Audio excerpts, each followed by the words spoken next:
And we're live with the Star We Are, guys, as Jimmy J's hair and Landry's legend. I am your host, Attitude Era Sports. I won't give you my full name because they might fire me again. So, you know, I'm not Oh gonna go. boy. I'm not gonna give them too much info. My name is Attitude Era. That's it, guys. How y'all doing, man? Appreciate y'all coming online with me.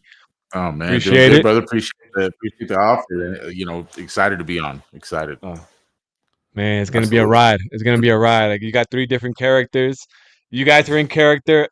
I'm not in character yet, but this is kind of a little bit of what I am. It's a little bit of a little bit of this, a little bit of that. So I bring a little attitude, and when I come about attitude, talk about the Attitude Era. So those who are not familiar with the Attitude Era of wrestling, Attitude Era was a time in wrestling where you had to be there. There was all types of characters. There was all types of charisma. They were the pinnacle of what started wrestling, and I kind of carry that whole stigma with me and that whole persona with me, like The Rock, Stone Cold Steve Austin, The Undertaker, and kind of carry that into sports. It all translates. It all so translates. so let me ask you, Attitude, who's your guy? Like when you talk about old school wrestling, who's your ace? Well, there he is, the Texas Rattlesnake himself, It Let's right has to there. be. ask Got to for be. of That course. that Texas No, Rattlesnake. grew up with the attitude era when wrestling found its perfection, and people were just an extension of their actual personalities. Yes. That's what the attitude era was. It was my actual persona turned up to 10. Yes. Yeah. My There, my guy for me was Mick Foley, Mankind, Cactus Jack, mankind. whatever you want to call him. I mean, Uh, he was that guy put in work for that he company. I'll tell you that. it's so crazy because when he won the World Wrestling title, I was about 7 years old, right? Hmm. And Stone Cold hadn't came out for like weeks. And I don't know if you guys have seen Yeah. this video where That's one of this the biggest pop, pops ever. yo, Hmm. bro, what the pop is insane. Hmm. It's just like he comes in, the pop's insane. He hits the Rock with a chair. Mankind wins the WF title, and Yep. it's such an underdog story, man. That Mick Foley coming from New York, sleeping in cars, going to arenas, Right. basically wrestling for pennies, and now he's out there WF champion. So it kind of just it's inspiring. You know what I'm saying? Yep. So. I mean, Mick Foley's the Manimal Claw, the Manimal Claw. I still have it Yeah. right there. Yeah, that was my guy. So, guys, real quick to the audience, tell me a little bit about yourselves. Tell me about what you guys do. Um, I've met you guys before, but I don't want people to get my perspective. I want you to guys kind of talk about what you guys are, what you guys are about, and where we can find you guys. For sure. So yeah, so my account is Jimmy J's hair. The team account is of course the Star We Are, where you'll find Landry's Legend, and then of course Slam and Sammy are the teammate. And kind of what we do, man, is we're for fans by fans, right? Like that's our hashtag, that's our MO, that's what we do. And so the everybody represents the players. You put Lamb on your back, you put Romo on your back, you put Dak on your back. but nobody ever puts these fans on their back, right? So somebody's got to represent these fans out here, and so that's where we stepped in. You know, for fans by fans.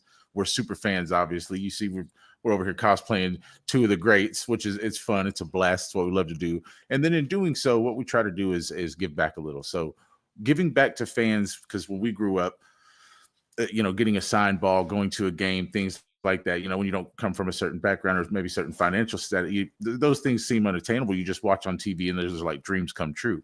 Yeah. So as soon as we were able to do anything to give back, we decided, you know what, let's bless fans that really are passionate like we are and like we were and like we have been for a 30-year drought, which I'm sure we'll get into. But you know, what can we do to give back? And in the process of giving back, let's also raise a little money to fund some youth programs, some sports. Let's help out in some areas and do some good things in the process. So yeah, that's the story arc is about the Cowboys, and it's about X's and O's also, but definitely not just X's and O's. You see, we like to have a little fun, play some of the games, like name that Cowboy on the X page, and constantly you'll see in some upcoming shows trying to put together some really fun segments for the podcast. So trying to have fun with it also, and the lighter side of it. Yeah, for sure. You know, and it's crazy because when I met you guys, it was the tailgate last year in Lot 10. You guys were, I don't know if you guys were pulling up or walking by, and I just saw you guys, and I'm like, hold up, man, you guys, like, I was like, dude, honestly, I love creativity. I love what I saw, like, from the get-go. It was 110 degrees. My man's over here wearing a suit with the fedora, and my man's wearing an Apex jacket. And if anybody has ever worn Apex jacket, they work. They work in the winter. Yes. They are hot, man. And you know, it's crazy because you guys play the character and people want to take pictures with you guys. I mean, you kind of look like Jimmy Johnson. You kind of look like Tom Landry. It's just the world. It's like the planets were aligned for you guys to do this, and it brings a little bit of nostalgia for those who respect the Cowboys for what they were at one point. Right? We're not talking about the past 30 years. We're talking about from 1995 and beyond. You know, when Tom Landry took over, and Joe Brandt and his Tex Schramm, and then Jimmy Johnson, of course, with Jerry Jones and his I would say in his GM prime. You guys, man. Prime. You guys, when I saw that, I was like, these guys are solid. I mean, out in the heat, guys. And for those who don't know, for the audience who doesn't know, because I might have a mix of audience here, Tom Landry was the Dallas Cowboys coach for 29 years. He is the one who formed the Landry shift, which I have a hat coming out soon. He created the shotgun formation and the flex offense, you know. So he is, I would say, a pioneer in football. Of course, the shotgun formation is now a household. And Jimmy Johnson, of course, notorious for the trade and for seeing things from a different perspective. It was unfortunate that it didn't last long, but it was fun while it did. Of course, I don't remember any of it. I was 5 years old, or 4 years old actually actually I might have been 4 or 3 years old when Jimmy Johnson left. But of course, the footprint's there, and nobody has been able to fill that shoe. Right. Yeah, and so it's funny you mentioned that game. That was our first game. It was hot. We didn't necessarily know what to expect. We didn't know we kind of knew what we were getting into, whether it's going to be bad. We're like, dude, this is going to be a thing. We're gonna do this. You know, we had to kind of beef ourselves up to get it done. But man, it was so cool. It was so accepted by the fans. Everybody loved it, like you said, wanted pictures and stuff. And what was cool about it is like you said, the greatness that was, right? Because we've been in this lack, like I said, which I'm sure we'll get into, and we've got to remind why America's team is America's team, why this thing is a dynasty. There you know. Somebody's got to keep paying the respects, because how long did it take for my man to get in the ring? That's right. You know, just to get in the Ring of Honor, it took how many years? They're still living off the greatness of the man you see on the left of you and the guy who I portray to be on the right of you. We've had some good teams. We ain't been great like that in a while. Anyway. Yeah. So, and we were pulling up. We had it was kind of an idea of doing the cosplay and so forth, all wrapped up into the creation of the X page and what we wanted to go and do. And had made some contacts and some friends in those first couple months before the first game happened. So yeah, it was a planned thing that was going to be our first time to pull up and kind of reveal the faces behind the accounts and so forth. Yeah. Well, you guys nailed it, and you guys looked apart. So, you know, and it's great that you guys not only you guys are kind of wearing the persona, but you guys have the knowledge. You guys know the background of what it is to wear that Landry fedora, right? It's Yeah. it's a lost thing here in Dallas. I feel we're all locals here. People don't really remember what it was. People kind of fall back on the 90s Dallas Cowboys, the dynasty, but forget about what the Cowboys were in the 70s, right? When they went to 5 Super Bowls, lost Yep. 3 of them, but they went to 2 of them. They were just a Jackie Smith away from winning another one, Yeah. So It's a good Yeah, point. they're America's team since then. Yep. 1979 is when it all started, right? America's team. And Tex Schramm, of course, is a big part of that. And of course, Jerry Jones, it is what it is. He rode the horse. He rode the horse that was already made, right? And he kind of took it to the next level as far as marketing and branding. But success after Jimmy Johnson and Barry Switzer hasn't been the case. We've had shortcomings. We've had really good teams, but we haven't had the same success for whatever reason it is. I don't know. It was a black cat that ran on over the Texas Stadium. I don't know what it is. There's a goat built. There's a goat under Texas. I don't know what's going on. There's something. We all thought it was maybe Jimmy not being in the ring. It was a curse. So we got that curse broken last year, and that didn't make a difference either. So. And going back to when Jimmy got into Ring of Honor, you going back to it, we won that Detroit game in the game that we typically lose, right? Decker was not eligible, and we get the call. Micah Parsons gets a false start, and then I believe Jordan Lewis gets the block or the PBU to break up the play, and we win the game. But in any other circumstance, we would have lost that game. That's a game for us to lose. I thought that was the turning point for us, but it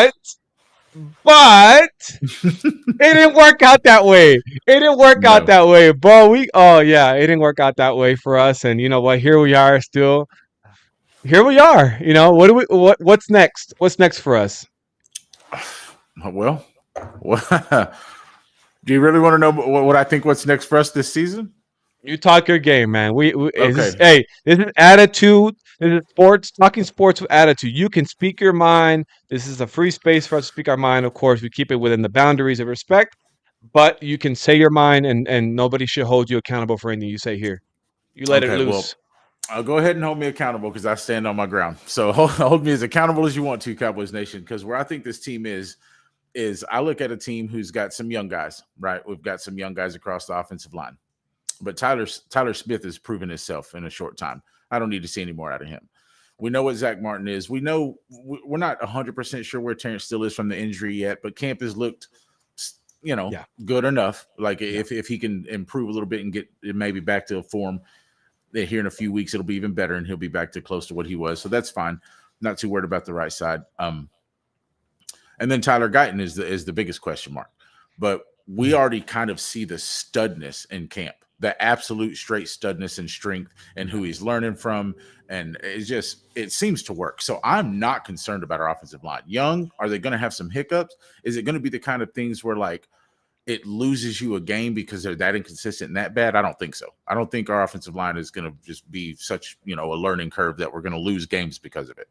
And our offense is going to be fine again. CD will get paid. Dak will get paid. We can get into all that. But now we go to the defensive side of the ball where I think Zimmer is going to come in and improve the biggest area that we lacked in, run defense. The pass rush and our pass defense hasn't gone anywhere. We still got 2 Pro Bowlers at corner. We still got Jordan Lewis, who's phenomenal. We've got Wanye, Malik Hooker, Donovan Wilson. Our entire DB room is phenomenal. Not worried about those guys. Our pass rush up front is still great. It's Micah Parsons, and we lost Sam Williams, but a pass rush led by Micah Parsons is formidable, period. I don't care who else is on the offensive line. No disrespect to anybody else. We've got some players, but you add him in the mix, you have a pass rush off top. So linebacker was the biggest question mark. You get Eric Kendricks, who can come in and fast track Mike Zimmer's defense because he's played with him before. You draft basically Eric Kendricks 2.0 and Maurice Lufau, who's coming in and looking great and sharp off top. DeMarvion Overshown is finally going to get to see the field, and he didn't have to. He didn't have to see, too much of the field last year. So it's like the learning curve for him isn't going to be as hard. He didn't ever have to implement anything last year. And then Damone Clark is now going to be a more experienced, more versatile linebacker, and then Mike is going to be moved around in that group. I honestly think we're a defense that starts molding around week 8 or 9 when you need to. And looking at our schedule, I believe we're 9 wins out of our last 10 games. I honestly do. And I think we roll into the playoffs at about 12 wins, just like we did last season. An even better, hotter team with a defense that's more disciplined, more capable of stopping the run. And I think we shock people. I do. I think we shock people. Landry. Well, when you talk about what's next in terms of the Dallas Cowboys football, me and Coach are going to agree because we've had a lot of talks amongst ourselves about these or player-to-player evaluations and what we think the team is capable of in terms of wins and losses this season. The real question for me on what's next is the big ones on the agenda. If we're ready to get into them, and that's what's next with major key cornerstone players. I don't have the answers, but I have some thoughts. If we're ready to go that far. Hey man, you got some insight. Are you hanging with Pretty Ricky? Pretty Ricky. I don't know where he came out from. He wasn't the. I was like, hey, if he's right, then he'll have some credibility. He's been right before on some things. I've never wanted to own a Target. What do you call those the Target dogs? The terriers more than I ever wanted to now. He hit on the drafts. That's kind of where I started with him. He was like, this guy's going to be drafted by this team. And it was like 5 minutes before anybody knew. And how I knew Tyler Guyton got traded at the 23rd pick. Like it was that. And I told her I was at the Star for the draft. And I knew already. I'm like, we traded back. And they were like, what? No, we didn't. No, we didn't. But, Wow. anyways, but beyond the point, like kind of going off what you guys said, what kind of worries me with this team, well, not worries me, but I think this team is going to be kind of like the 2014 Dallas Cowboys. And let me explain why. This team will have to be compromised of road warriors. And I remember the 2014 Dallas Cowboys, they were the road warriors. They went on the road and they won those tough games. Now, we're going to be tested early. Like, Tyler Guyton, you're a dog. We know. We saw it. We saw a little bit of what you got. We don't got to see a whole lot. Like you said, we've seen enough. We can package you away and say, you know what, get ready for game 1. Yeah, enjoy Myles Garrett. You got Myles Garrett. You got another Dallas Cowboy fan whose family is from Dallas, Texas, from Del Salvador, Texas, and they're going to want to beat the Dallas Cowboys. Get ready, Tyler Guyton. You got a tough test. But seeing him handle himself with Micah Parsons the way he did, it does give a lot of comfort to us because we let go of Tyron Smith. We let him walk. He got paid. Good for him. He deserves it. Sure. He's gonna retire Dallas Cowboys, so we're not worried about that. Right. We got them. We got the Saints, and then I believe we have Baltimore, and then we have the Steelers, if I'm not mistaken. So we have a schedule where we have tough defenses. We're gonna play really good defenses. Ravens have a top defense. Steelers are going to have a tough defense. They got Patrick Queen. They added Patrick Queen. They drafted well. They drafted, I believe, that linebacker from North Carolina is Peyton Wilson. I'm not sure how his whole development is going. I know he's got some injuries, but he's a dog. So, I mean, if he's out there, which I'm sure they're playing today, so we'll see a little bit of him today. We're going to get battle tested really quick, guys. Like, I mean, I'm talking about really fast. We're going to find out our identity really quick. And which is what the problem was last year's was the opposite, right? We started off really hot. We beat the Giants, and we still saw a lot of kinks, right? In our defense, like, oh, I can see that they're running the ball really well, but our ability to stunt and to pressure Daniel Jones, of course, won us the game. And then we go into Arizona and we lose that game. I think we beat the Jets. We lose to Arizona. And then we destroy the Patriots. before going to San Francisco and getting our asses kicked. So this season, other than the Saints, I don't, and the Saints as well. They might be a solid team. They have a solid defense. We're gonna, It's funny. like I said, No, go ahead. Go ahead. no, you go ahead. It was just Take funny it. you brought up the Patriots game, and me and Landry were there, and we were trying to get down in the tunnel on the Cowboys side, but you know that stadium AT&T, it's huge. We ended up on the wrong side, on the Patriots side, as they were all coming out of the locker room. Right, we didn't make it to the Cowboys side, and those guys looked like they just had the longest, hardest, worst day of work in their entire life, dude. Like it was Judon, all of them just come out just like they hated life that day. It was It was funny. Sorry, sorry to interrupt. I just had to. No, dude. I remember seeing their faces. No, like I said, we're going to be battle tested. It's going to be good because we're going to see a lot of who we are in the beginning. I think that's kind of the good outcome, right? It does get a little easier midway through the season, and then right now I have full confidence in our quarterback, who in the past have been really critical. But I mean, I can tell this year he's really taking that next step.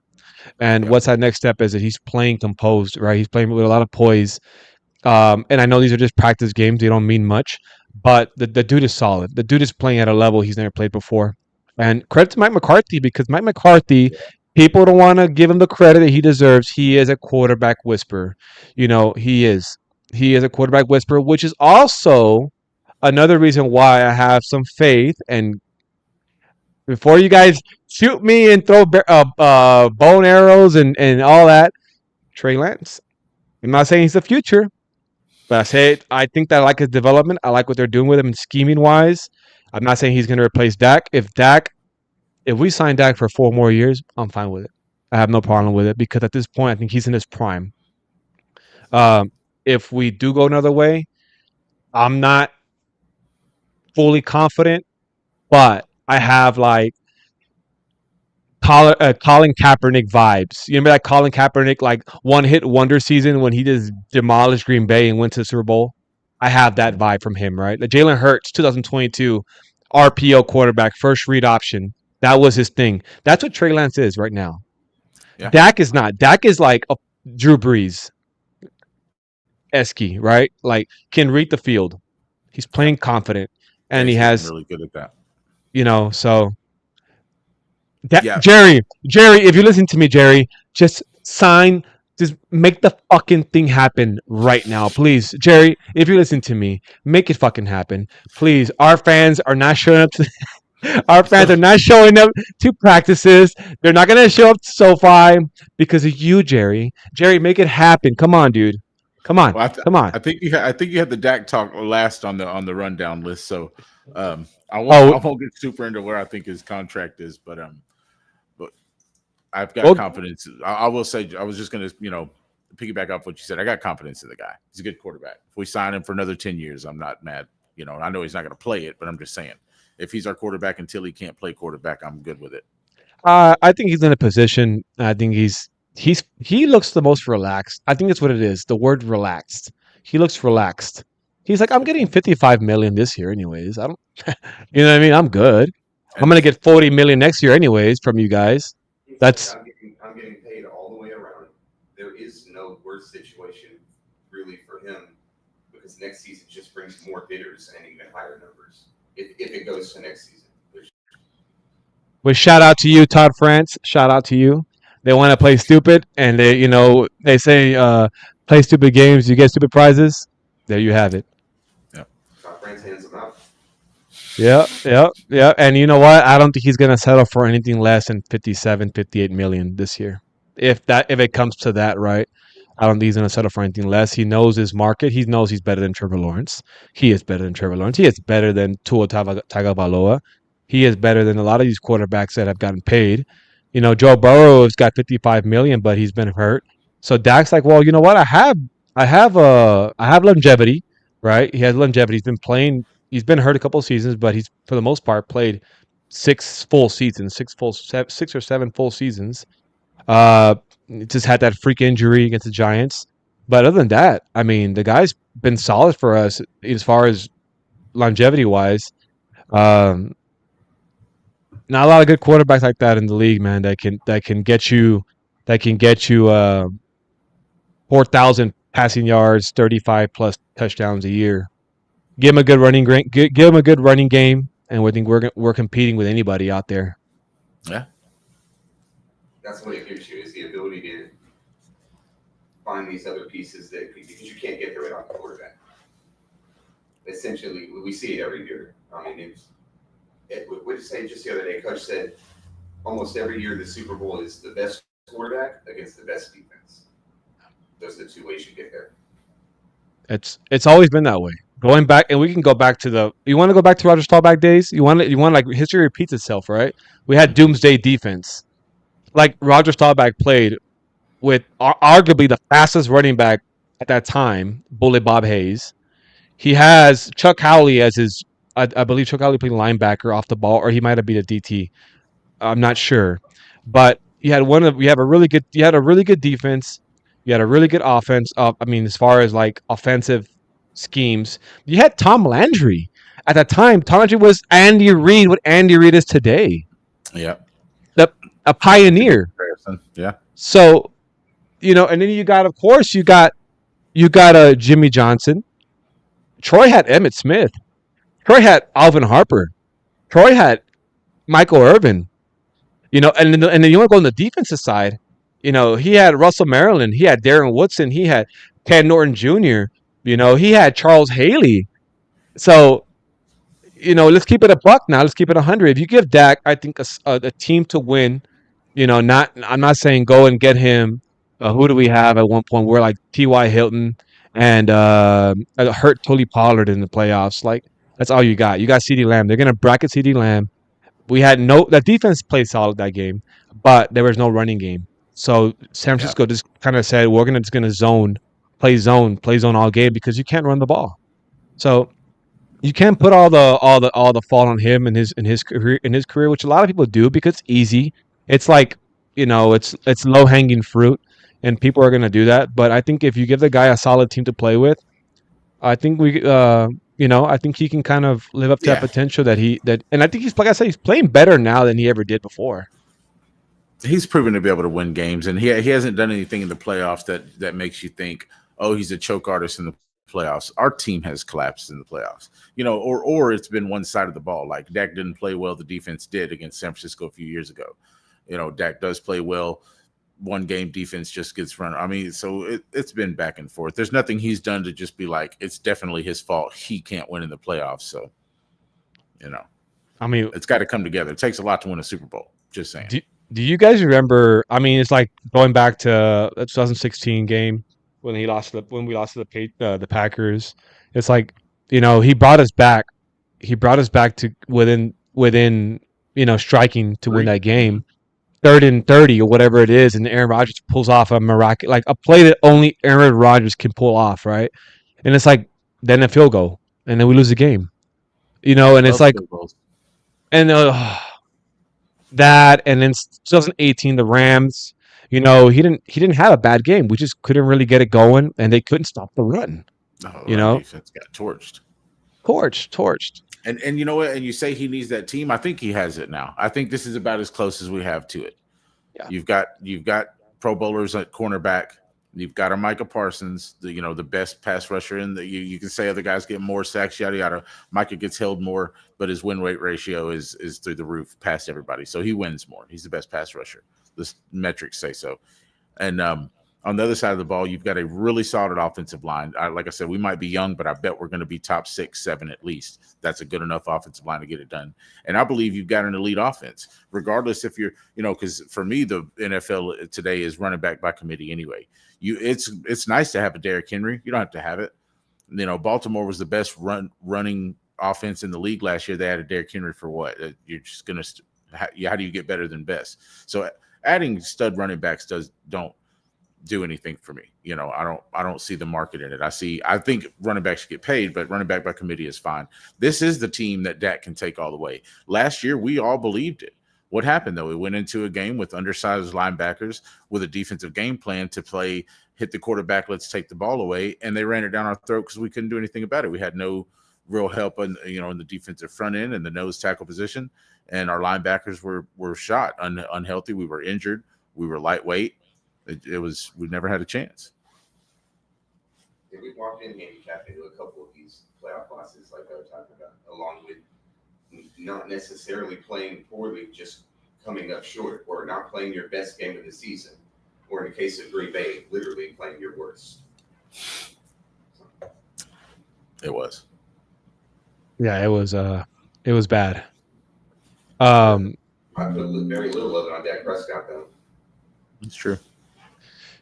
Also, that game against San Francisco when we lost at home, it's also not just one thing that kind of concerns me, and I don't know if it is a preparation thing, but this is what I noticed in the past couple losses is like, what are we doing weeks before a playoff game, right? Like, we're playing San Francisco at home. We have all the leverage. Where they were like fighting to get in the playoffs. Like they had to go beat the Rams. They come into our house and they bully us. They just flat out Raheem Mostert and I believe it was that Mitchell. I forgot his name, Elijah Mitchell. I'm not sure, the running back from San Francisco. He just bullies us. Like we couldn't stop Deebo Samuel. We couldn't stop Brandon Ayuk. We couldn't stop and I'm talking about like in every aspect of the game, they just went out and beat us. Like physically beat us. The same as Green Bay. As Green Bay. It looked like you had. A lot of times I'll watch the season early on and I'll be thinking, wow, this is great. We're doing all this with these vanilla kind of plays, and then later in the playoffs, we're going to bring out, all these wrinkles and things people have never seen. And what continues to let me down is we get to the playoffs and it seems like, we're just going to roll out the same thing, but a little more tired and a little more injured because the season's gone on. And it's everyone else who seems to have all the perfect adjustments. And things that we have, we seem to be the only team that just walk in blindsided.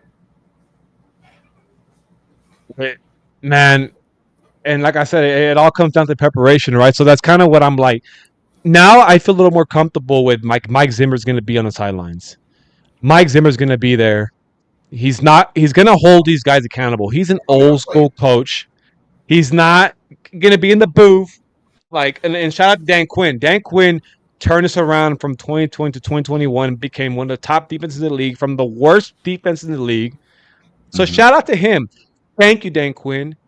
But I feel like Dan Quinn just struggled against these Shanahan tree offenses, right? Mm-hmm. He couldn't get it figured out. But I feel like Mike Zimmer, his defense is a lot more. It's a lot more disciplined, right? It's a lot more as far as like pre-snap motions and reading where the play is going to be. Having a true Mike linebacker out there right now, and you could tell that Maurice Liafu is going to be that guy. Mm-hmm. By week 8, week 9, he's going to be that guy. I'm telling you guys right now, do not count on Eric Kendricks being out there the full season. It's not going to happen. He's not going to be healthy all season. Count on Maurice Liafu and Overshown to be working in continuity, a little bit like what you see with Fred Warner and Dre Greenlaw in San Francisco. And then you got Micah Parsons. You're not going to have him in the edge. You're not going to run the ball to a 240-pound linebacker. That's not going to happen. You're going to be at the A-gap. He's going to blitz from the A-gap. And Micah Parsons runs a 4.3. He can cover, disguise. There's just so much in this defense to look forward to that we didn't have back then. We knew we could rush the passer, but we couldn't stop the damn run. It was like we couldn't stop the run. And I'm going back to what you said, Coach. You said that we might go DT in a trade at some point this season, which I believe is true. I don't think I like Mozzie. I just don't think that I think we're going to need more than one DT, like real a household one tech, right? Mozzie, what I've seen from training camp a little bit is that he's great confidence. If you give him confidence, he just boosts, but he tires out and he gasses out. And I think that's kind of what I've seen from film. Now, I don't know if Here in the preseason, we see a different player. I think I'm pretty good at reading somebody when I see them, and I can tell this kid is going to be. He's a rotational player. I'm not saying he's not a starter. I just think he needs to come in and out, out of the downs and get his breath. He's not going to be your. I think losing Jonathan Hankins really did hurt us a little bit, but It did. I do trust in Mike Zimmer. I love the picks this year. I think really we really improved this year from last year. Our last year's draft class was terrible, and I just think we kind of rebounded a little bit. So, man. Yeah. Anyways, I'm not super scared of the DT room. I think Justin Rogers is gonna play a decent part in helping out. Auburn. I think yeah, because like you said, one thing that I trust about our defense is, like you said, Zimmer coming to fix the run game. That's going to happen. We know that's literally it's the opposite. Dan Quinn struggled against Shanahan tree offenses, like you said, it run schemes and those type of run games. Mike Zimmer excels against. Like, he's good at it. He knows them. And one thing you can't go back and say about Zimmer's career is he's never Zimmer's a good coach, but the team just didn't buy in. They didn't buy into the schemes, and he just never got them to learn it, and it didn't work out. No. He's always been able to coach it, whether it took a little bit. He's always been able to eventually coach it to people buy in. He gets the team to buy in. He gets the scheme across. He gets the objective done. He's got the talent right now, like you said, with Micah and some of these guys. He's got the talent to really get it done with this defense, because if you can stop the run and use Micah early to do that and put a team in the position to have to throw the ball, we're not going to be any different from last year. If you play from behind against us, that's over. Coach. I agree with all that. I don't know. I think we wear that out. I love it. You guys are in sync, man. You guys are in sync with each other. You guys think alike. Of course, it's crazy. It's two good coaches, right? It's two great coaches, winning coaches that think alike, right? At least when it comes to the Dallas Cowboys. That's right. Well, let's kind of go away from that a little bit, and let's go into the NFC East and where you guys see ourselves as far as standing wise. Now, there hasn't been a NFC repeater, NFC East champion repeater since I don't know how long. The Eagles did it in 2004. When they were like unstoppable at that time with Andy Reid. Do you guys honestly see us repeating as champions this season? I see us winning 12, so that has to be a good enough number. I have to say yes. I'll backdoor that. I have us winning 13 and dominating the division. I don't see anybody else in the division getting to 10. I'm not going to lie. I don't care that they added Saquon Barkley in Philly. I don't think they're going to win 10 games. I don't think Kellen Moore is going to show up and in year one light it up. I mean, he's got weapons over there, but you got two good receivers just running comeback routes half the game. That doesn't scare me. I think we know Kellen Moore a little too much. We might split a game with him, but other than that, we're 5-1 in the division. I think we're going to sweep the division, and we're going to lose to Washington one game. That's what I think. We're going to have that.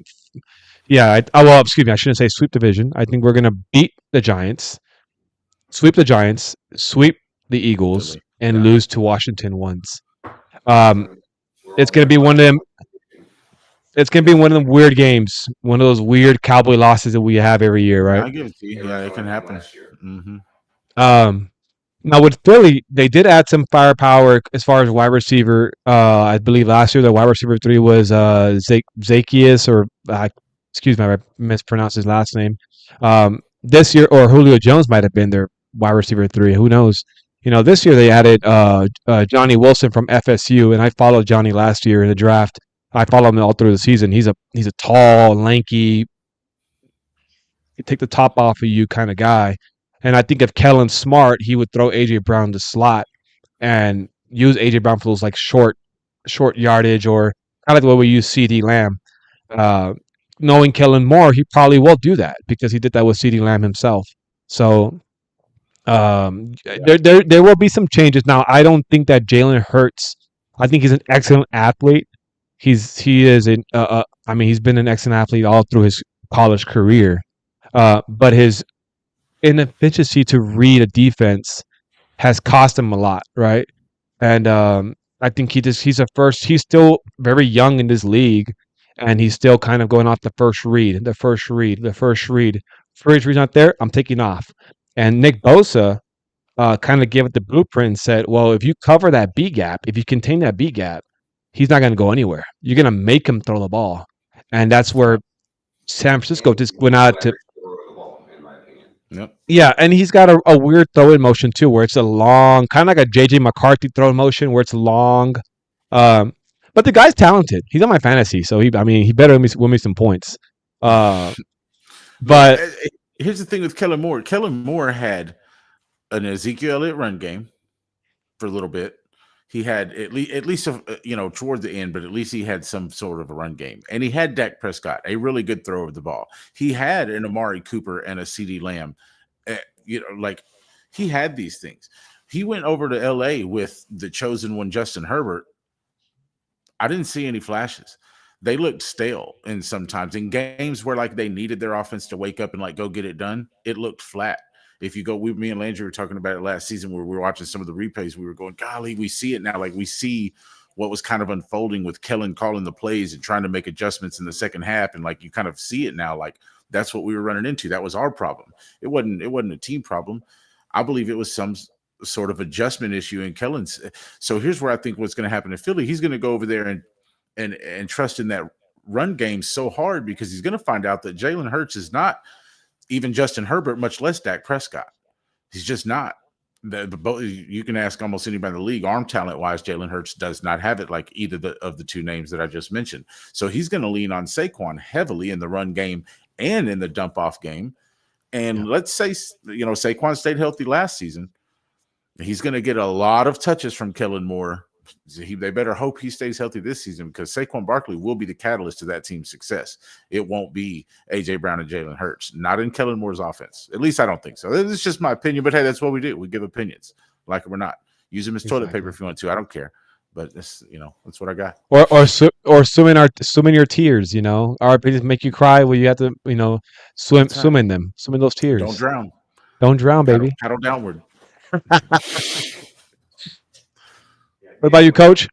Yeah, Dan Quinn and the Cowboys replacements, and even the Giants fan base is trying to pump themselves up for trusting Daniel Jones. Yeah, it sounds like we're on the same page. Nobody's too concerned about our division in terms of. But again, it doesn't give me any more confidence in what's next.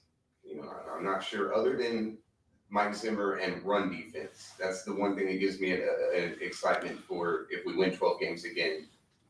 Maybe we can do something with some home field advantage and win some playoff games. Now, I will say that Giants' defense will be okay. So I think Philly's offense will be decent. I mean, really, they'll be good. I'm not going to say they're not going to be good. They're going to score some points. Their defense, their secondary is, I don't know. They brought back C.J. Johnson Gardner. How's the continuity? There's a lot of things play a factor. You don't got Jason Kelce anymore. Lane Johnson doesn't play 17 games a season. So you're kind of betting on, Cam Jurgens to be your center, and he's also always hurt. It's unfortunate. I did want to see Jeremiah Trotter Jr. play this season. He did get hurt. Nakobe Dean hasn't played out well as a linebacker. Devin White wasn't that great last year, So as far as our two, they got Slade, they got Darius Slay, and they still got these two rookies that they drafted who are promising, but I don't think are play a threat as far as our offense. Our offense will run circles all over that defense. It's just gonna come down to our defense kind of stopping their offense. Yeah, and I don't think breaking in Cooper DeJean in the draft all of a sudden elevates their DB room. I'm not sure what they did. I'm sure there's been little changes here and there in the DB room, but it's still untrustable. That was one of their big problems on defense last year, is not being they were pretty below average against the pass. And then as far as their offense goes, it struggled. And we've heard talks about Jalen Hurts and Nick Sirianni not getting along. I think they're going to get along less this year. I think Jalen Hurts is going to we know the bond that Dak and Kellen Moore kind of had there for a little bit early on in that offense when it was clicking. If Jalen and Kellen get any of that relationship going on and Sirianni gets butthurt and wants to start, listen, I just see that. I see that organization collapsing because I hate them. Put it on the record books. I can't stand them, and they're going to fail. and I'm gonna love it. They're gonna win 8 games this season. Now, coach, Not, I know you got some beef with Buddy Ryan. Okay, I don't want this beef come back. From the bounty game or whatever game it was in the early '90s. Where he took his if big people fat think I tail. hate Buddy Ryan, I do. Man, it's and not only that, but Kellen Moore has this thing where he ruins head coaches. That's He why ru McCarthy got him up out of there. He said, "Look, Coach, I'm Yeah, sorry. he said, no, we're not running the plays the way you want to. I'm gonna run them my way. I'll die by that. We're not gonna do it your way." No, we'll And it clean up and worked make out. adjustments in the second half. Yeah, Correct. look at the second half against Green Bay. We put up 30-something points. Like, we just needed a few stops we needed the defense to not also give up 30-something in the second half. That was it. Yeah, but you got But a the 200 defense didn't pound stop anything. you got a 200-pound will linebacker out there or a strong side linebacker. It's not gonna Yeah. work out. And you're playing big nickel with J-Ron Curse in the nickel, and it's not gonna work out that way. No, it was doomed to begin with. Yeah. Now I'm loving what I'm seeing. I'm seeing Demo out there, Maris, 240-pound linebackers, 245-pound linebackers. Mike is out there playing linebacker. I'm excited, man. Yes. I'm excited. That's kind of the misconception, right? You think about how we couldn't stop the run last year, and Lane Manor is gone halfway, mid-season, and the fact that Coach Mitchell, we have essentially an entirely new linebacker corps. In terms of some of them have been on the team, but hardly anybody's been out there. Yeah. Yet still, I feel like it could be multiple levels better. Now we got exciting. It's probably the most exciting thing to it see is. what can happen in terms of immediate impact. Yeah. And it's and you see teams like momentum matters in football, right? Like getting hot at the right time. That's what I'm saying. Like by week 7, 8, 9, when this defense finally when it all because they're gonna make some mistakes. They'll be like, "Oh, that was sorry, coach, different gap." Like there's gonna be some miscommunication. Like maybe that's why you brought in Eric Kendricks to kind of fast track it and get it done on the field through the headset, right? But there's going to be some issues up front. There'll be some learning curves for the defense, but once they start to mold and get it and it starts to work and they're like, "Ooh, we can stop the run. Teams can't mess with us now. Like we can stop the run. We got Diggs, Bland, Hook, Wanye, Micah Parsons rushing the passer, Marshawn Nealon with his little one arm, strong arm move that he's got.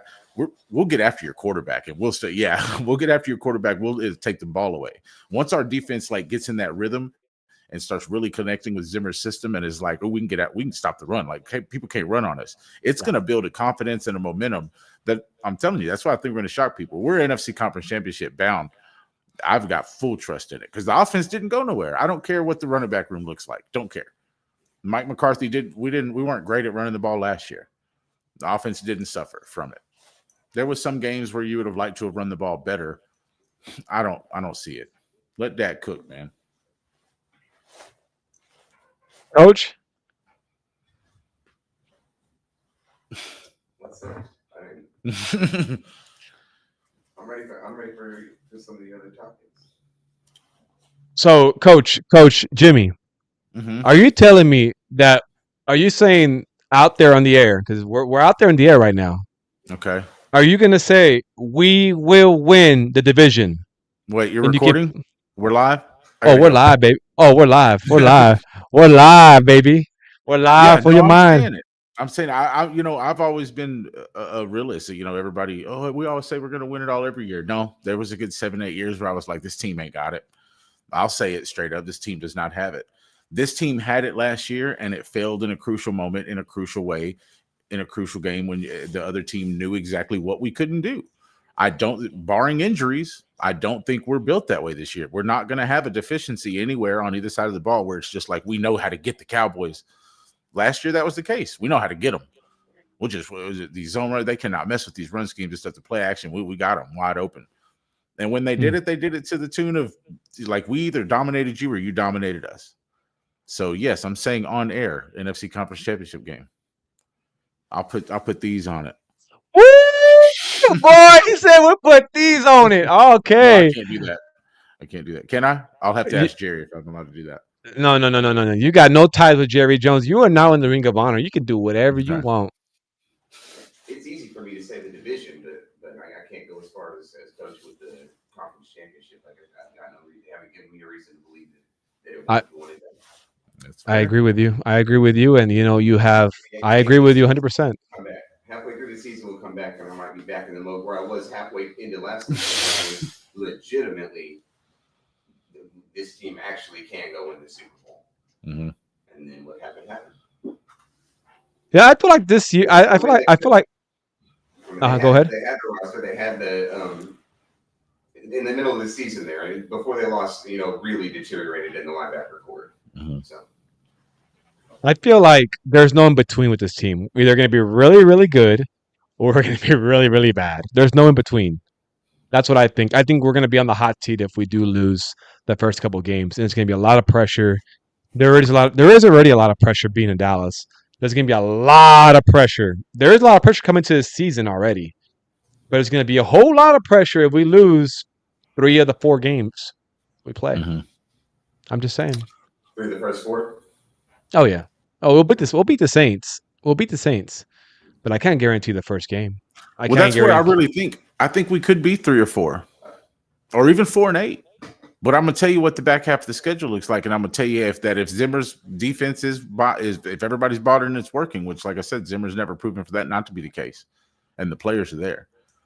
Then the back half of the schedule is just straight winnable. The last literally 9 or 10 games, you can win 8 or 9 of them. Like it is built that way. Correct. But we can't lose to Baltimore.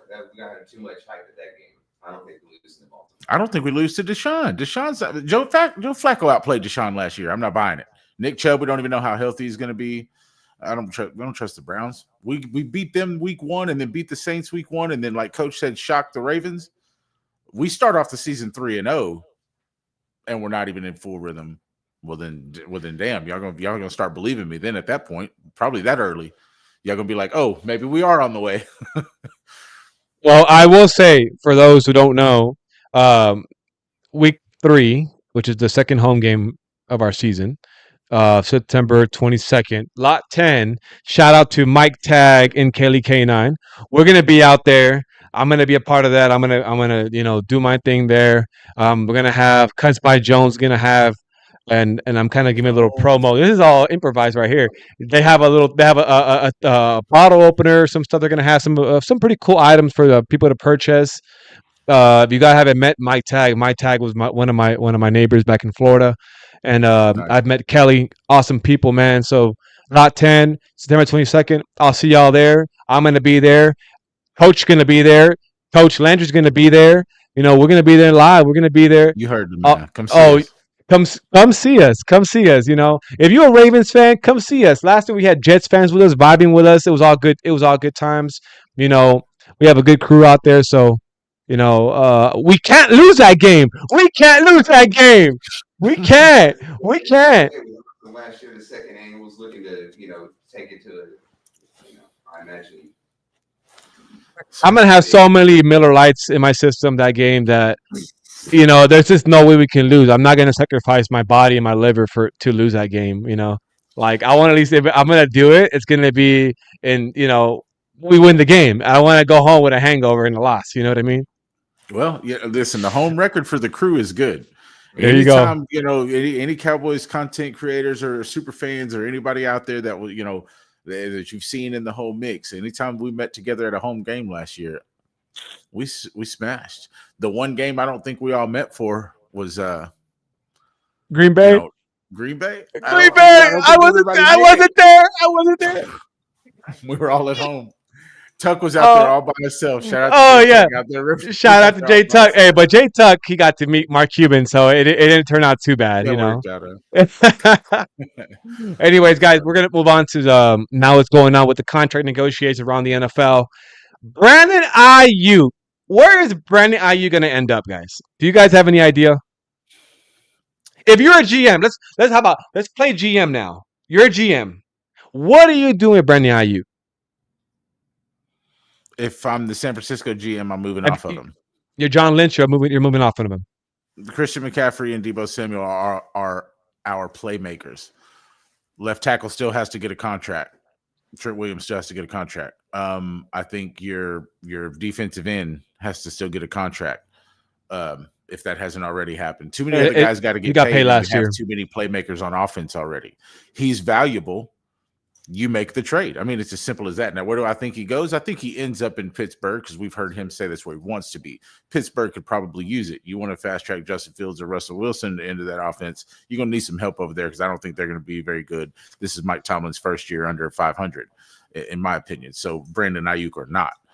Where I think he would help the most, and the team I would like to see pull the trigger on him, somehow make it happen, is the Tampa Bay Buccaneers.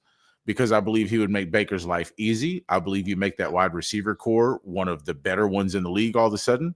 And, you know, if that team improves at all, then the Bucs are a real team. They're a real threat, you know. And so that's where I think he works best. But probably Pittsburgh, where he ends up.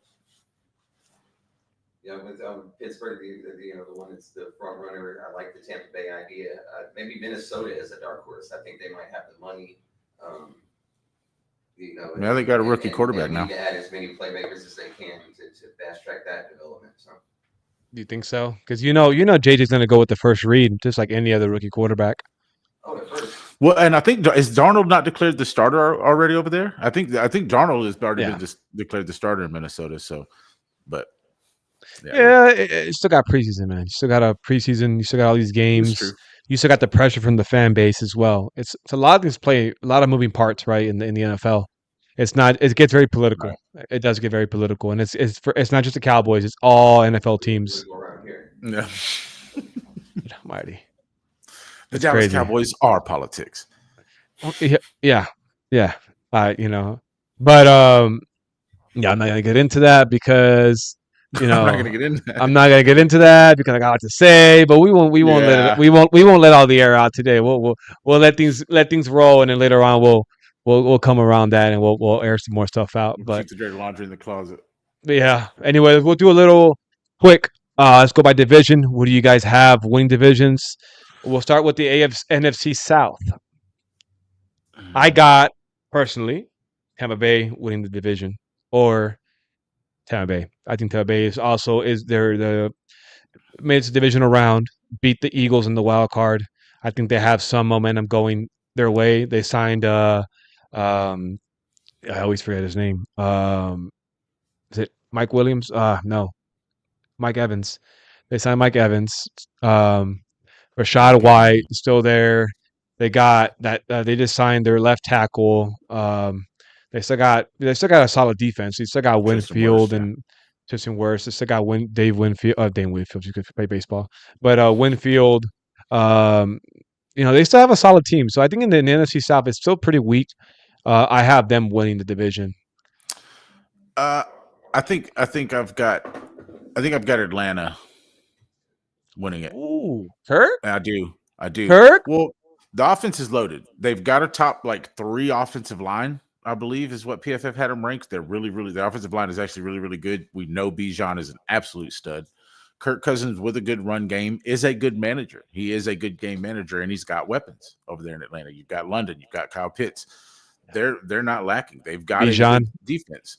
They've got a good head coach over there. I mean, there's things going on in Atlanta now because Raheem Morris. While I say, yeah, exactly. Yeah, no, they're a well-built roster. They really are. And I think Kirk Cousins is by far a better quarterback than Desmond Ritter. Is it Ritter or Riddler? Ritter. I like Ritter. Yeah, the Riddler. the Ritter on the roof. So, I think they're going to be really improved with Cousins, and I think they can win, 11 games. And while I think the Bucs are a good team, without a little more help and something major happening, I don't see Baker all of a sudden. I don't see them improving by 2 or 3 wins. So, I still think the Bucs are at 9 or 10 wins without some major help, without some additions. And I think the Atlanta Falcons can actually be 11 or 12 wins. And especially their schedule. The Atlanta Falcons schedule, just because they weren't great, the last couple of years, their schedule lines up for them. What is Vegas? What is the over on them in Vegas right now? Do you know? 9.5, I think. Are you taking that over? 100%. Yeah, they'll win 10 games. I'll take the way over. Give me, like I said, 11, 12. The Atlanta's going to be good. Okay. All right. Their offense is going to click. And like I said, they play some defenses that aren't that. So, Coach? I got Tampa Bay also. another year of Baker. I had lost all faith in him. But that connection with, I think, just the team in general, the organization. He's a player who, when he plays with confidence, he can throw the football. I can see them improving by 1 win, winning 11 games, and holding off Atlanta. I had Atlanta right at what Vegas had. 9.5 is an excellent number they put on him. So yeah, I got Tampa Bay. Sure. Okay, fair enough. Moving on over to the NFC. Let's go to the NFC West. San Francisco. The Rams are a sleeper team. I'm telling you right now, they drafted really well this year. They got some really good players. I wouldn't say they replaced Aaron Darnold, but they got some dogs. They got a dog last year. I think his last name is. He was like the fifth round pick or whatever. He's probably the best defensive tackle of all rookies, including Jalen Carter last year.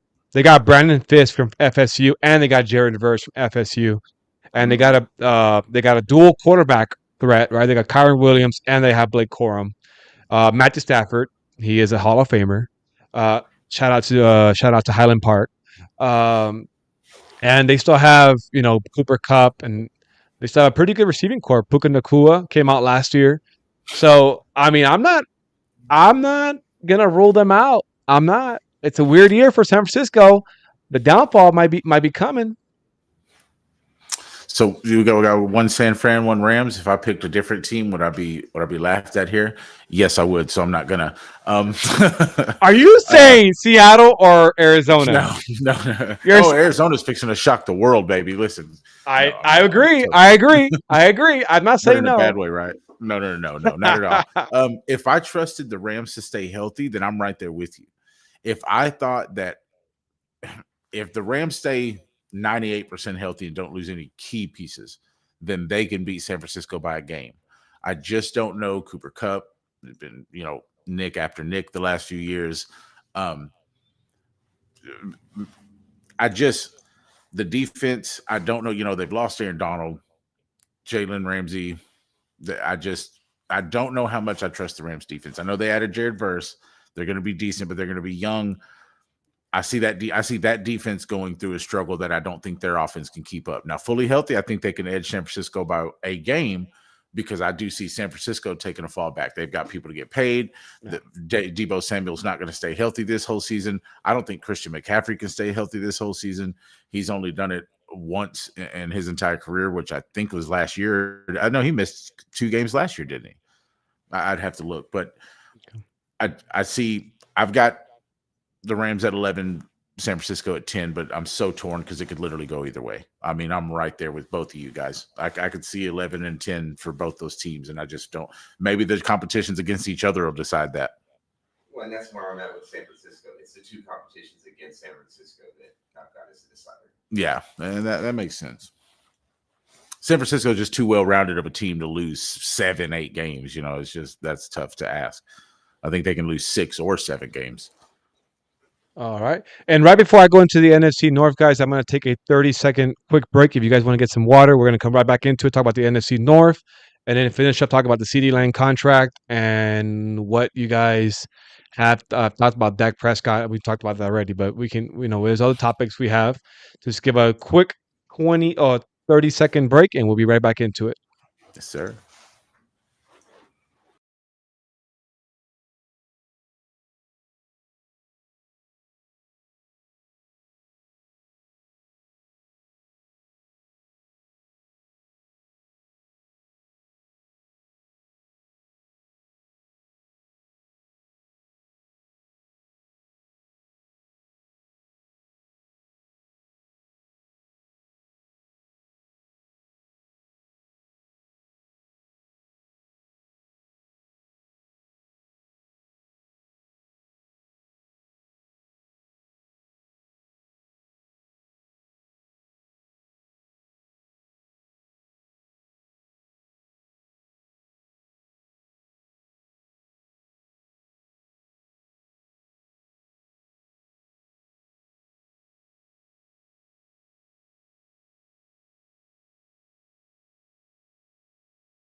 And we're back.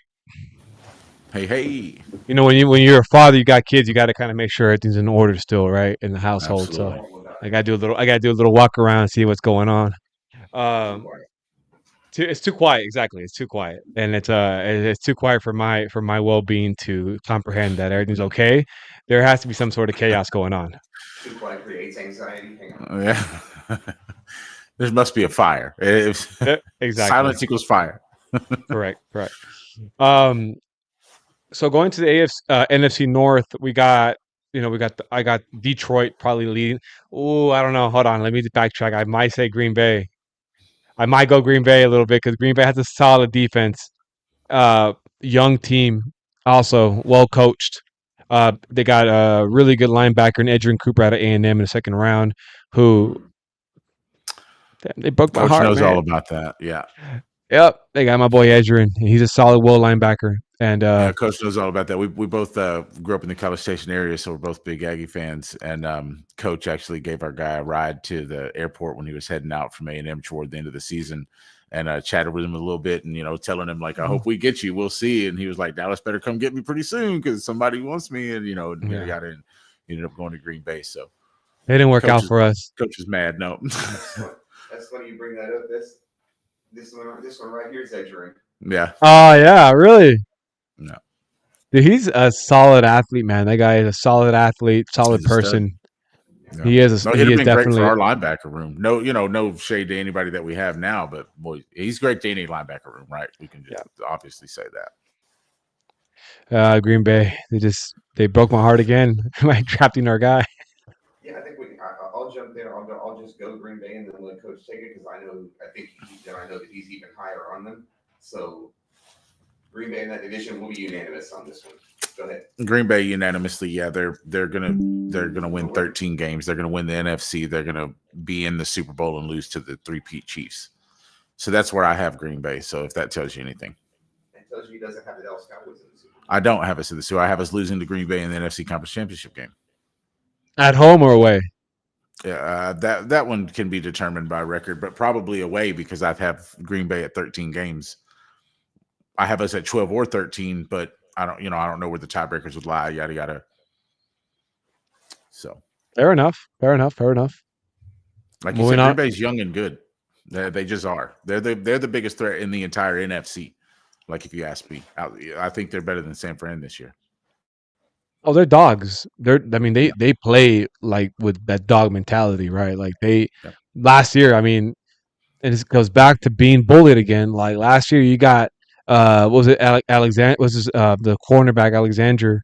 Jair. You got Jair Alexander. He's over here pushing CeeDee Lamb after the play. Yeah. It's like there's no fight in these guys, bro. Like if that was Michael Irvin, he's someone's gonna get punched. For a minute. There's gonna be something going on. Yeah. Like Dallas Cowboys, come on, man. I don't know what it is. I know Frisco's beautiful and all that. You got a nice locker room. You got the Hilton Suites in the Star. You guys can't forget who we used to be, and you can't forget what the state of Texas is. The state of Texas is the state of men who are outlaws, and you are the Cowboys. You are Cowboys. You are outlaws. You go into Salusi, you beat some asses. All right. So I don't want to see this weak shit next year where y'all walk in and get your asses pushed around the field, whether you're home or away. Y'all just think about it. Mike Zimmer, I hope you're hearing me. Get these boys ready because, man, there's no fight in these dogs, and they all dogs, but they need that somebody to kind of get it out of them. Sorry, I had a little rant there because fucking Quick shit. check. Texas does still have saloons. Oh, it does. It does. But these a lot of these kids are not from here. That's what you gotta have coaches that are from Texas. Like Tom Landry is from Mission, Texas, which is my hometown, close to my hometown. And you got, of course, Jimmy Johnson is from Baytown, Texas, right? Houston area. So you got two coaches who have a Texas mentality. Mike McCarthy is a Pittsburgh guy. I know him. I don't know how they're very passive in Pittsburgh, but in Texas, no, we're not like that. Please, Dallas Cowboys, when you go onto that field, you don't represent the Dallas Cowboys. You represent the state of Texas. And not you, Houston, not you. Dallas Cowboys represent the state of Texas and all Texans that live in it. No pressure. No pressure. There is no pressure. We are with you. We are fighting with you. We've been fighting with you for 30 years. There is pressure, and I think that's another one of the things you see in these. But I think recently the pressure has gotten to Mm. You think over the years that these over guys the years. haven't got over the hump because of a fake curse like the Cubs? Not a fake curse. Literally, the pressure of the moment. Feeling not just their own failures, but all the past failures, and knowing that they were 8-0 at home last year and had the home game. They don't have any. There's no excuses to fall back on. And Yeah, no, I see what Landry's saying. You do, I believe, once you get to the playoffs as a Dallas Cowboys player and team in this day and age, you are carrying 30 years of failure on your back. You are expected to make up for the last 30 years. You're expected to bring us back to the heyday, to the dynasty days, whereas opposed to other franchises like, say, a Chicago who's just been bad. They're just like, I can't wait till we have a good team. I'm just happy to be here. Good point, coach. So, but when you're the Cowboys and you're like, okay, we have a good team, so go win it all. Yeah. Hurry No. up and win it all. What are we waiting Well, on? Like, are we going back to like going to baseball, right? Like you got the Boston Red Sox are living the shadow of Babe Ruth, right? They sell him to the Yankees, and he wins I don't know how many World Series rings. They can't beat they can't beat the Yankees. Bill Buckner basically fumbles. We're taking football terms, fumbles the ball away, right to the Yeah. Mets. I believe it was with the Mets, and they lose the World Series. And then years later, when they're about to win, or they're in the championship game with the Yankees, Aaron Boone hits a home run, and to them it's like it's a dagger in their heart. But what happens the very next year? They go and play the Yankees again. They go and they're down 3-0. that's the thing. Incredibly, the year they win the World Series finally, they have to do it in It's so after crazy. 100 and whatever years of drought. They do it in the most dramatic fashion that's ever happened. Yep. So Come back, go against the Yankees, and then go 3-1 in the series or something like that. It's crazy. they go 3-0. They go down 3-0. Mariano's is warming up. He's going to end the game. They go and they walk it off. They walk it off the next game. I believe walk it off the following game and then go win Game 7. Go and beat the Cardinals in the World Series. Then go in 2000, I believe was it 2007, win another World Series. In 2013, win another World Series. So come on, it's the guys. We gotta just have our moment. Really have our moment, and we'll have 3 or 4 more Super Bowls. And get that order back, exactly. And just get over this divisional round, and we're gonna be there. I'm telling you, we're gonna open floodgates. 4 days in October. One of the top 5 ESPN 30 for 30s. Yeah, yep. Oh, definitely. Yeah, 4 days of October, where they were saying they were dumb enough to win. That's what they're. I think the thing was we're stupid enough to win the series. If anybody's dumb enough to win the series, it's us. But that's what it takes. Yeah, we'll be that. I'll wear a hat that says "stupid" all season if that's what it takes. Man, anyways, so going to the AFC, you guys have the Chiefs. I'm guessing everybody has the Chiefs going all the way again. I have the Chiefs going all the way. I don't have anybody stopping them this year. No, definitely not winning their division. I don't see him having the best record in the AFC, but yeah, they win the division. Sure, you like to debate in the bold takes, but they're not coming from that division. Kansas City. I would like to say the Ravens would have a shot, but no, they don't. They're not beating the Chiefs. I think Lamar doesn't get the criticism that Dak gets, but in a 1-game situation, I do think they have a shot at that. But well, they'll get a couple chances. I don't think Miami has it. Miami doesn't have it. I think the AFC is actually the weaker division this year than it was last year. NFC kind of took a step up. AFC is just it's Patrick Mahomes and then Joe Burrow if he stays healthy. Yep. Yeah, I was just saying that on our show the other day. I think the NFC is the stronger conference now. The AFC took a little dip. Question mark is Houston, who feels like the Detroit Lions of last year, the team that comes in with, okay, they've clearly gotten, they've taken a step up in personnel in the past handful of years, and they just made the playoffs, and they look like they could be ready. If CJ Stroud has any kind of improvement on what he already, kind of broke through the ceiling of year one, then they're dangerous in the AFC. They are the team. They're not better than the Chiefs, No. but in a game of football where it's one game, Mhm. they are dumb enough to win that game. Yeah. I knew it was coming. That's it. Yeah, they can. They're dumb enough to win. That's Yeah, that's CJ and that's not a Stroud knock on them. had some really dumb fourth quarters last year and did some dumb things. Yeah. And won in some dumb ways. I mean, what did they have? 4 different games where he come back from 2-score games with like less than 10 minutes left and won all 4 of them. Like he was impressive. Now you can say a sophomore slump is coming.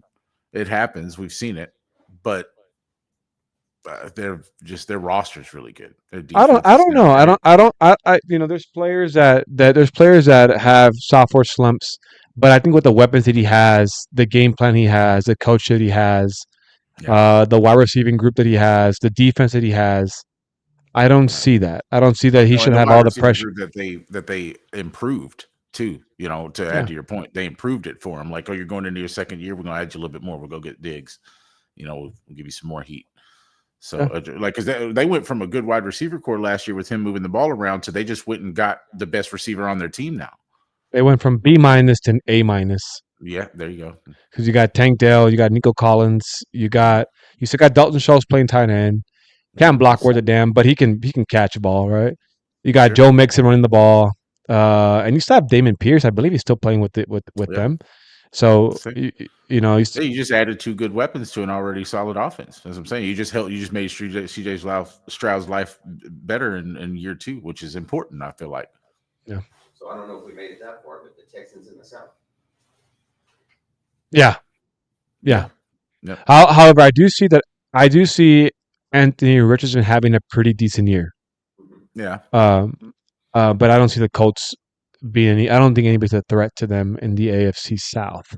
Right. I think the only threat to them, well, close to a threat, would be Jacksonville because they've kind of been there already, But I don't know. Still tough to trust. They're so inconsistent, I feel good putting money on Houston. That'd be one of the more confident. They'll win that division. Betting on these division winners. Mm-hmm. See, AFC North, man, that one gets tough to me. Because I actually have, believe it or not, I have the Browns winning the division. And I think the Ravens are going to lose about 6 games next year. I think they're going to go tied 11-6, both of them. Steelers will come in third, and then the Bengals will come in last. I think, and this is, like I said, take it with a grain of salt. The Cincinnati's O-line did get better, but there's a lot of I just don't trust Joe Burrow playing a full season at this point. I just don't. I've got Baltimore with the idea of them ending up tied with Cleveland at 11-6, and Cleveland pulling that out. I can see that, and then I can see Baltimore winning 15 games. Well, I think that losing Patrick Queen kind of hurt. Is going to hurt the Ravens. That's kind of because they do play a lot of 3-4 defense, right? So, and they did lose Mike McDonald to Seattle, so they have a new DC. So a lot of things play into factor. I think is a Swatsy or whatever. He's actually a Mike Zimmer tree coach. Is the coach for the Browns. He's a DC for the Browns. He's a Mike Zimmer guy. He's a Bill Parcells tree. So, and he's still there. This is why I got Browns defense over all of them. Their offense is, Nick Chubb is going to get healthy. You still got Ford running the rock. And they're just one of those teams that they can be they're scrappy. They're going to be a scrappy team. So, in that division, I have them winning.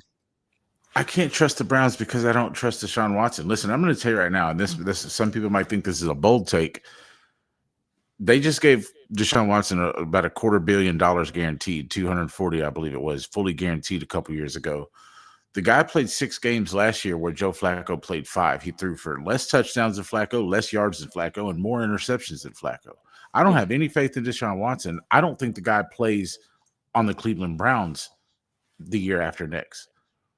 I think by by week 12 or 13, you've got fans going, get Deshaun off my team. I really do. I think they're a 500 football team with Deshaun Watson at quarterback. Their defense is great, but in that division, they're going to lose twice to Baltimore. I feel like they just don't have enough. And like I said, I don't see it. Deshaun Watson is not the quarterback he was in Houston, and I don't think the last year or two he was in Houston he was the same as the first 4. I just don't. I think it's changed since then. I think they gave him a bunch of money off of false hope, and I don't think he's ever going to be that again. AFC. All right. Well, you got Browns. I got Browns. You got Ravens. Ravens and Ravens, right? Okay. Yeah. AFC West. Chiefs. Yeah.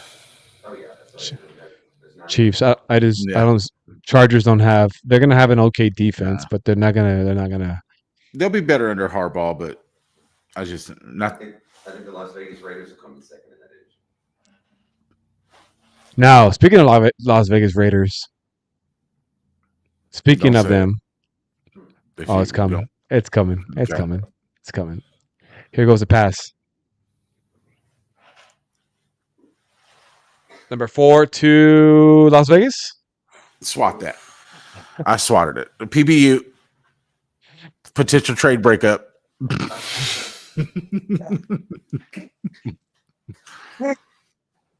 We're not doing that. No interest. We're not going there. No. I mean, hey, we're not going to have a family brawl attitude. Okay, right. I'm just saying. If Jerry does Jerry things and Steven does Steven things, and Dak says, you know what, I'm tired of this BS. I'm going to go where I'm loved, and that might be Las Vegas. It might be fake love, but they're going to love me for a little bit, which is more than any love I ever got in Dallas by my front office.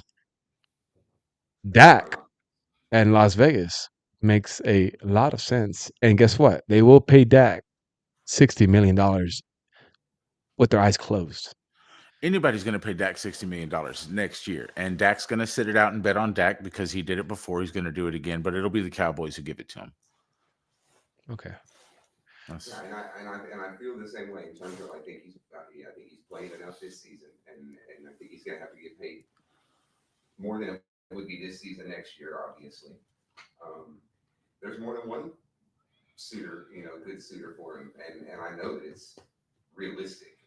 I'm in no way can guarantee that. I know the Cowboys would want Dak Prescott. There's no reason for them not to want him. I know they're willing to pay X amount of money, but if they let it go to next season and other people get involved, someone could come with a big enough number, and yeah, he's not tied to the Cowboys. Now, here's one scary thing, because we all know Jerry loves the audience and the fans, and we've already seen some talk about lack of people at camp. During the joint practice, apparently all Rams fans showed up. Wasn't hardly no Cowboys fans out there, right? If the lack of interest continues to be there, if ticket sales drop because people aren't just buying them out this season, if we're a 4-4 team, like I think we might be early on, a 3-4 team, and interest continues to get lost, and then you make it to the playoffs and you lose in the first round again, something similar, and Jerry Jones is scared of losing even more interest. If interest seems to be lost this year and the numbers say interest was lost, and we look and everything turns out basically same story, right? 11-12 wins, first round exit. I think Jerry would be scared to commit to 4 or 5 more years of what he would consider mediocrity. What he would consider, our fans we just had a lack of interest. If I pay Dak 4 or 5 more years now, all the fans are going to believe that the mediocrity came from Dak can't win in the playoffs, because everything, whether it'll be his fault or not, right? I don't think it will be. But if we're first round exit again, people are going to blame Mike and Dak. And I think they're both gone at that point. I don't think the Joneses would be confident enough to do it. I don't think they would want to buy into, we'll lose more attention and we'll lose the interest if we keep Dak around for another 5. The fans will go, 5 more years of this, I'm done, I'm out. Because it looks like that's starting this year. That's why I think it's pertinent. You have to just go ahead. And maybe that's why they're slow on getting Dak done already. I think Dak's betting on Dak, but I don't know. I don't even want to think about no head coach, no quarterback rolling into the next off season. Yeah, that's my concern. Is the way you talk about what Dak has on the table and the guaranteed money that that's already there for next year, plus the idea of becoming a full-on free agent. That's the tough part. I can't see a way it gets done this year. I'm starting to think that he doesn't have any interest in it, and it's just he has all the leverage and it's all there for him to do this next August, July. I don't know. I got mixed emotions. Yeah, for I sure. don't have mixed emotions about signing him at all. Now, I definitely have doubts about whether it will or certainly happen. Sure. now that we're going into like rabbit holes with the whole Dak contract, because you can go into rabbit hole, talk about the Cowboys, any kind of rabbit hole. Are we looking at a quarterback to draft this next season in the first 3 rounds? Because you got to think about it this way: Dak, if he signs 4 years, there's 4 years. That's 4 years to develop a new quarterback. If Trey Lance doesn't pan out, or Cooper Rush, because Cooper Rush I'm pretty sure, will probably be his last year with the Cowboys. He might be a quarterback coach in the future. Trey Lance is still 24 years old. We don't know what he will be this coming season. Even if we sign Dak for 4 more years, let's say it's 4 years. I don't know how much money is guaranteed, but there's also a 1 void year where he doesn't, he goes to go play somewhere else or gets traded or whatever it may be, gets hurt. We don't know. This next season, do we go out and draft a quarterback in the first 3 rounds? And if we do, who do you guys have in mind? So it's another one to probably revisit, but I'm going to say no because my instinct is telling me Trey Lance is going to look like a very good Dak Prescott backup. If you're telling me we're keeping Dak Prescott, I think Trey Lance could show you this preseason that you're set to roll with that position. Well, he's got the cadence down, pretty like very similar to Dak's. This sounds the same. I mean, you could tell he's mirroring his game. He's looking up to, and it's awesome that we have a quarterback like Dak Prescott. Dak Prescott did not get that from Tony Romo. Mark Sanchez helped Dak Prescott, right? And Dak Prescott's humble enough and giving enough, which above the surface, what we see, you could tell that the kid is learning from him, and that you could tell that he has improved under Dak Prescott. The cadence, everything is like the same. The mannerisms, the way they play, same. I think Trey has a better arm. That's just natural. Trey has a naturally better arm than Dak Prescott. Dak Prescott's just a better quarterback at this point in his career. So I think we're just Dallas Cowboy fans. We're very fortunate to have Dak, whether long term, short term, because of what he's doing. Is something that Brett Favre didn't do for Aaron Rodgers, right? A lot of quarterbacks don't do this for the next guy coming up. So Dak Prescott, you are a man of the year for a reason, and here in Dallas Cowboy Nation, we love you. We may be mad and talk a lot of shit because it's all emotion, but we love you and we wish you well, and we wish your family well, and we wish whatever you do next year, it may be the best decision for you and your family. Broke the guy fuck everybody else. If you want to be a Cowboy for life, as you always want to be a Cowboy for life, then we have a home here in Dallas. I know you live here. You love it here. Texas is a great state. So if you leave, we get it. If you don't leave, all right. if he does leave and Trey Lance does look like the next thing, and we get 4 to 8 years of solid competitive quarterback play out of Trey Lance, then what you'll have to say about the Dallas Cowboys is that we had over 2 decades of really good quarterback play from Romo, Dak, and then Trey Lance without ever spending over a 4th round pick. Terrible, right? That's why I'm asking, are we like at this point, do we do it? Do we finally do it and get one in the first round? First, second, third? You guys again, that depends on, because I'm telling you right now, that depends on what happens, because I really see the situation going. Dak's going to bet on himself because he knows he's making all the dollars he wants to next year, no matter the team. The dead money that we owe him, the new signing bonus, maybe the new contract will be mostly fully guaranteed. Who knows? He's going to win. He's playing this one out. He could get hurt in the middle of the season. He's still going to get $60 million a year. It doesn't matter. He's only 31. He's going to get paid that, so that's out of the question. Dak's playing this out. I don't think he wants to take a contract. Dallas would have to give him like 64, which we're not going to do. We'll make an offer 57, 58. He won't want it. We'll pay CD. Now, here's why I say what happens in this postseason and at the end of this season is so important, because when you look at the 4 years of Mike McCarthy and Dak Prescott's last contract, one bad game, good game for the defense, you lose. You go beat Tom Brady, one bad game for the defense, good game for you, you lose. You go back to last year, bad game on everybody, decent half from you, bad game full over for the defense, we lose. So you can't just pin it on Dak yet, right?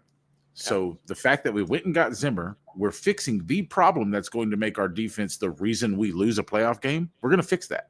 That will be fixed this year, barring injuries. That will be fixed. So you'll get to see Dak. Defense held this team to 20, 24. This is your time to prove. Go win us this thing. Go make this run and win for us, Dak. And if he doesn't, he'll still get paid from somebody else. But the Joneses at that point will move off of him. If he doesn't get to the conference championship game this year, we will move off of Dak Prescott, because it will be, like I said, they're scared of the mediocrity feeling. And then at that point, I believe Trey Lance gets implemented. Now, if Trey Lance balls out so hard that somebody's like, hey, we'll give you this, defensive tackle, this like really, really good defensive tackle and a 4th round pick for him, then maybe he just gets traded. And then maybe we do look to the draft if Dak walks. Well, that's kind of what I'm hoping for Trey Lance, because I don't see him starting for the Cowboys. Like, I don't see it this year. And if Dak continues to play, I don't want the kid to waste his whole.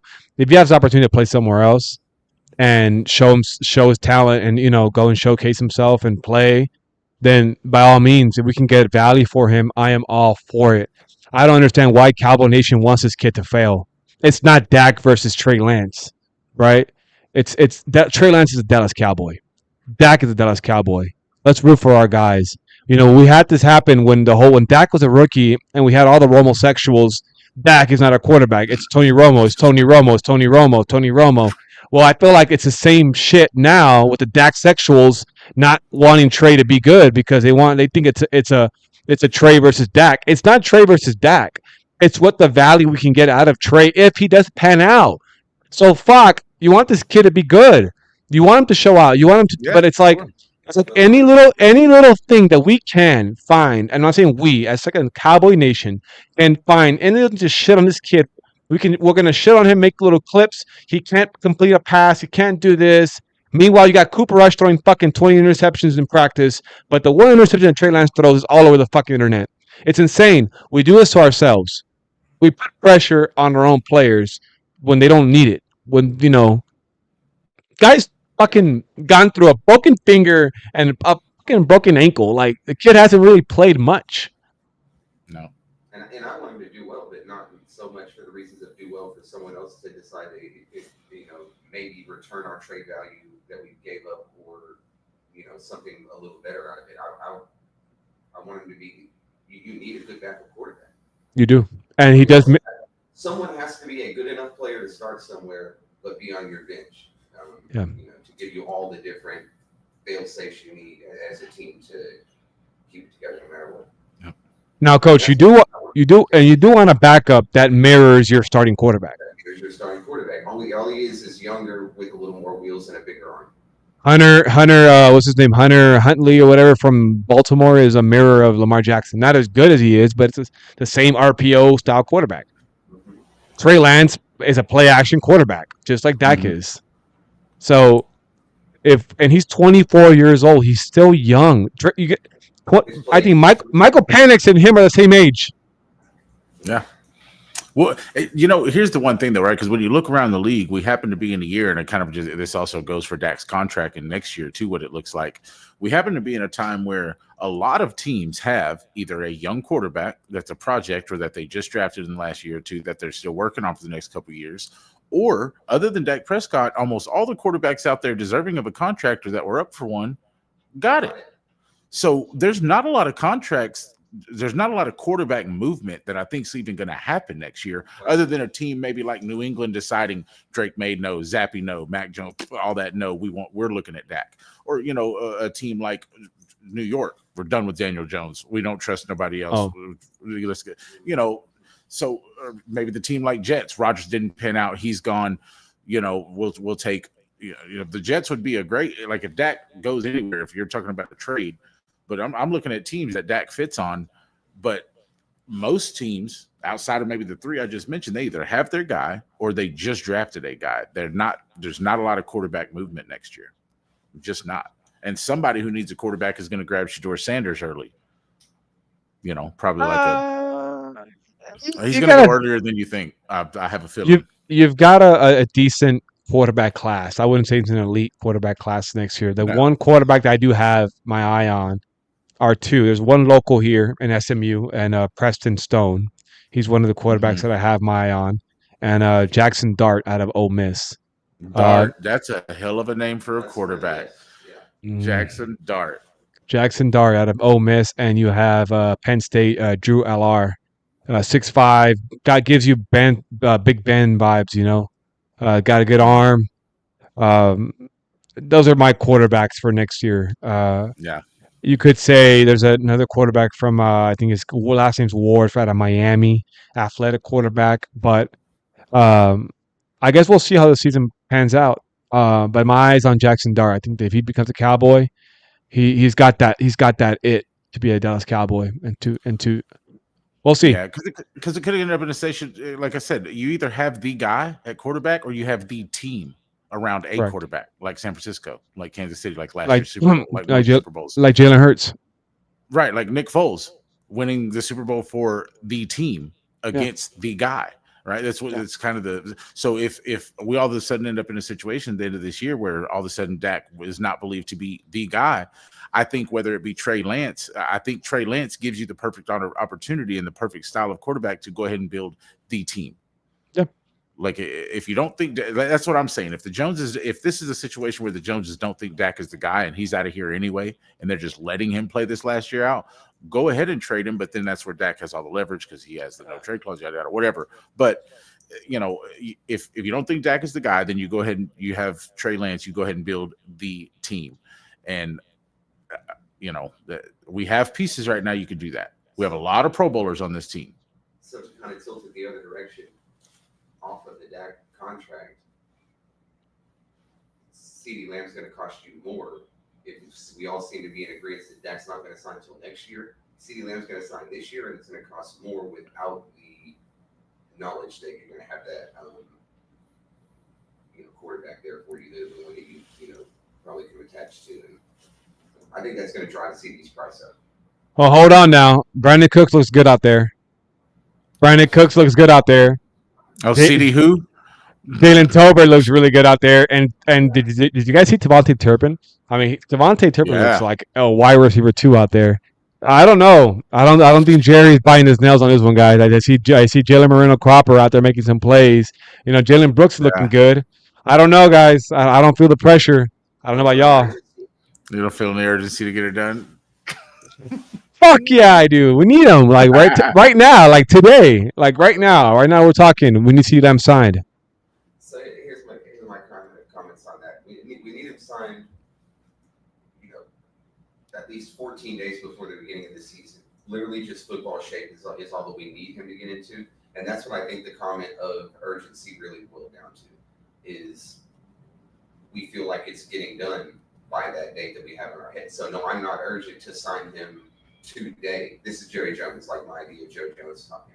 We're not urgent to sign him today because we've got a timeline and we feel like we're, approaching it and going to meet it. So no urgency. We're signing CeeDee Lamb. CeeDee should have been signed in the offseason, guys. It was a no-brainer. He got 1,700 yards. He didn't get going till week 6, week 7.